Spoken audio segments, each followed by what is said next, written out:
Okay guys, so it's been over 5 years since Asphalt 9 was officially launched, and honestly, I kinda expected the current situation of the game back then because, as most things in life, there are ups and downs, so obviously those who, like me, have been playing this game since its first release face it better and worse time through all these years. The thing I can't avoid thinking about is, how is Asphalt 9 future going to be, based on all what we have seen? Well, let's get into today's video in order to find out.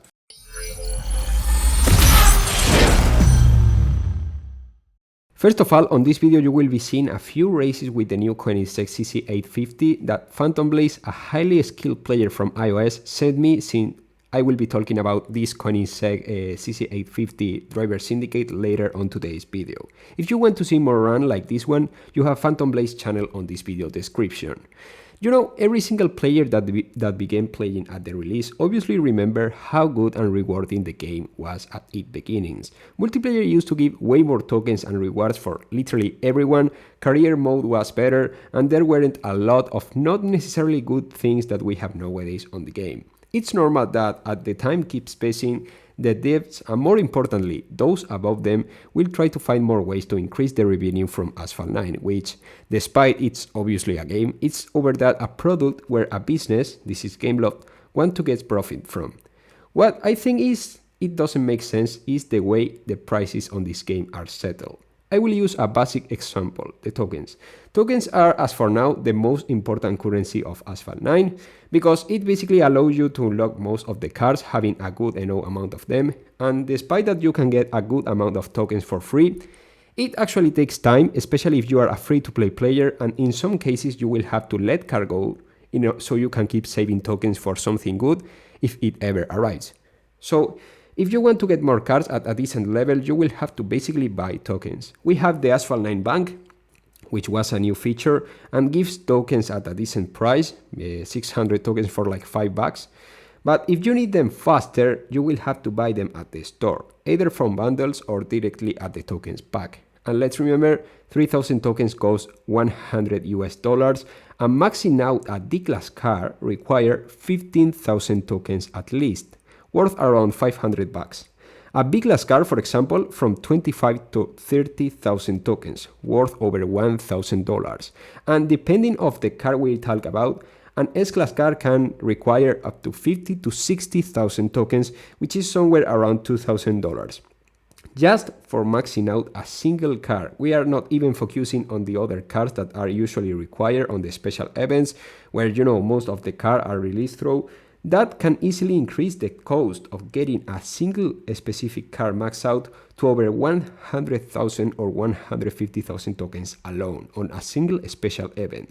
As an old Asphalt 9 player, I can assure you that takes over a year saving every single token to collect that amount.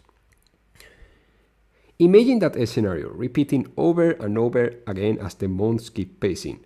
Well, yeah, you can get some free cars from Grand Prixes or just playing the game normally, but there is a point where if you don't have some of the special cars, you stand basically no chance against the rivals that own them.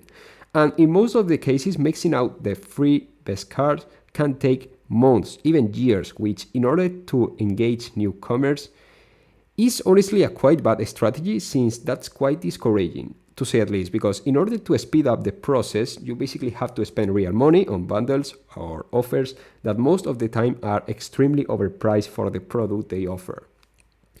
I still remember when around 2019 there was an offer where you could unlock the Ferrari FXXK, a car that you can basically unlock and max out for free playing daily events for a couple of months by the cheap price of $100.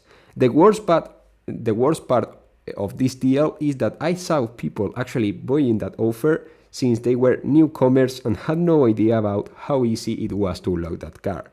The funny thing is that I saw a video from a YouTuber saying that Asphalt 8 was the most pay-to-win game and using an old model version to say he fixed it and call it a day, while on Asphalt 8 the most expensive car of the entire game, and which is arguably the best one, the Koenigsegg Absolute, costs $150, which despite it not super cheap, it surely does look cheap compared to the prices of a top-notch car on Asphalt 9.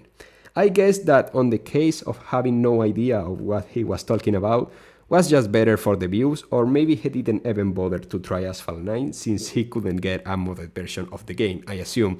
Okay, but now moving on to something else. If you are a newcomer, and you may not be aware of this, but on Asphalt 9 there are daily events called Elite C, B, A, and S, where you can get tokens playing with any of the top 5 highest ranked cards of each class, in case that you own any of them. Well, at first this kind of events was a nice way to encourage players to go for the new cards from each class, since despite that the top cards requires patience, and tokens to be unlocked and that stuff, you could get a few tokens back using them at these elite events every week. But then these events became a way for Gameloft to steadily increase the rank of some new cards whose performance was far away from belonging to the ranks they got, and then they used that overranked cards with worse performance that they should have got to kick the all useful cards that were placed at the top of each class. That way, some players would go for the new top overranked cards, thus spending on them. And that was a really nice profit for Gameloft, because, for example, the card that you saw at the prior races, the Koenigsegg 850, is the best example for this case. This card is placed over the Hennessy Venom F5 in terms of rank, but there is not a single track where this new Koenigsegg beats the Hennessy Venom F5.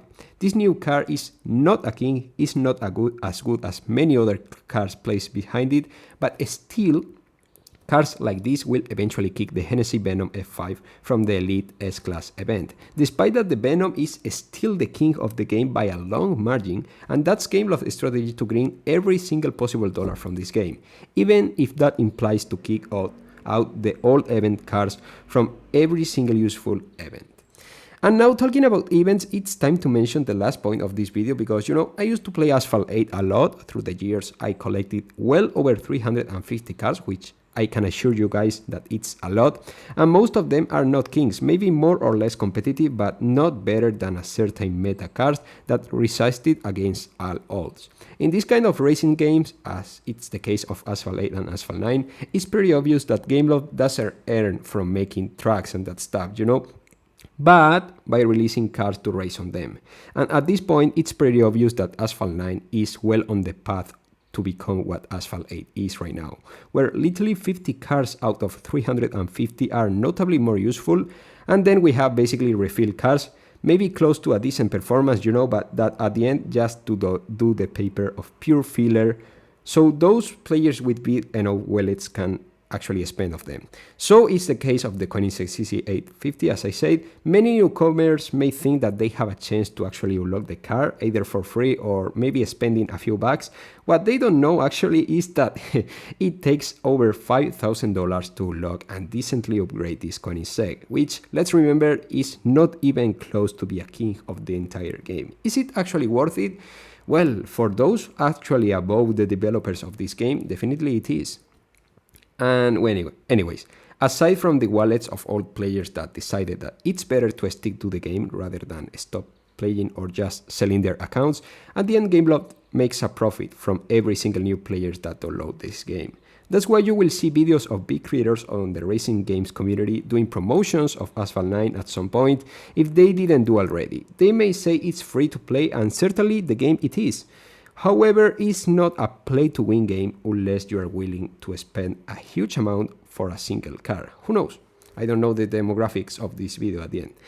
Well, what can we expect for the future of Asphalt 9 then? Well, I only expect the price to rise, the new features to become dumber and dumber as the time keeps passing, or at least most of the new features, and of course, the golden rule that was applied to Asphalt 8 and will probably be repeated on Asphalt 9.